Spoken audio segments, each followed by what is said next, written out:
അപ്പൊ ഞാൻ പറഞ്ഞു വന്നത് എന്താണെന്ന് വെച്ചാൽ ഏകദേശം 2 ആഴ്ച മുമ്പ് വരെ രേണുവിനെ വിമർശിച്ച് സംസാരിച്ചിരുന്ന ഒരാളെന്ന് പറഞ്ഞാൽ ഒരു റിയാക്ഷൻ ബ്ലോഗർ പെട്ടെന്ന് ഒരു ദിവസം പ്ലേറ്റ് മാറി. ഇത് എന്നെ ഉദ്ദേശിച്ചാണ്, എന്നെ തന്നെ ഉദ്ദേശിച്ചാണ്, എന്നെ മാത്രം ഉദ്ദേശിച്ചാണ്. സംശയമുണ്ടോ?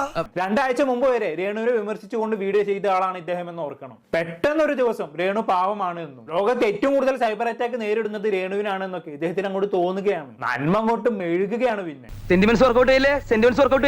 ഇദ്ദേഹം പണ്ടും ബിഗ് ബോസിലെ ചില കണ്ടസ്റ്റന്റുകൾക്ക് PR വർക്ക് ചെയ്തിട്ടുണ്ട് എന്ന് ഞാൻ കേട്ടിട്ടുണ്ട്. ആളുടെ പേര് ഞാൻ പറയാം, മൂപ്പൻസ് വ്ലോഗ്. ഇപ്പൊ എനിക്ക് മനസ്സിലാക്കാൻ പറ്റും, അവര് ശരിക്കും ഇതെല്ലാം മനഃപൂർവ്വം അവർ തന്നെ ചെയ്യുന്നതാണ്. അവർ ഒരു കാരണവശാലും ഈ വിഷയങ്ങളിൽ നിന്നും മാറി നടക്കാനോ വിഷയങ്ങൾ തീരണമെന്നോ ആഗ്രഹിക്കാതെ വിഷയങ്ങൾ ആളിക്കത്തിക്കാൻ വേണ്ടി ശ്രമിക്കുന്ന ഒരു വ്യക്തിയായിട്ടാണ് എനിക്ക് മനസ്സിലായത്. നീ എവിടെയെങ്കിലും ഉറച്ചു നിൽക്കടാ നായിന്റെ മോനെ. അന്ന് ഈ വീഡിയോ ചെയ്ത സമയത്ത് രേണുവിന്റെ PR വർക്ക് അണ്ണന് കിട്ടിയിട്ടില്ലെന്ന് തോന്നുന്നു. എന്തോ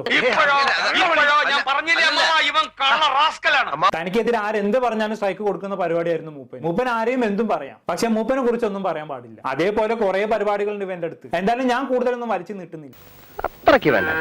അത്രയ്ക്കും വേണ്ടായിരുന്നു. ഇവന്റെ ഫേക്ക് നന്മമരം കളിയെ കുറിച്ച് പണ്ടേ എനിക്ക് അറിയാവുന്നതാണ്. പക്ഷെ എന്തെങ്കിലും ആവട്ടെ എന്ന് വിചാരിച്ച് വിട്ടതാണ്. എല്ലാവർക്കും സന്തോഷമായല്ലോ. എനിക്ക് സന്തോഷമായി. എല്ലാവർക്കും പിരിഞ്ഞു പോവാം.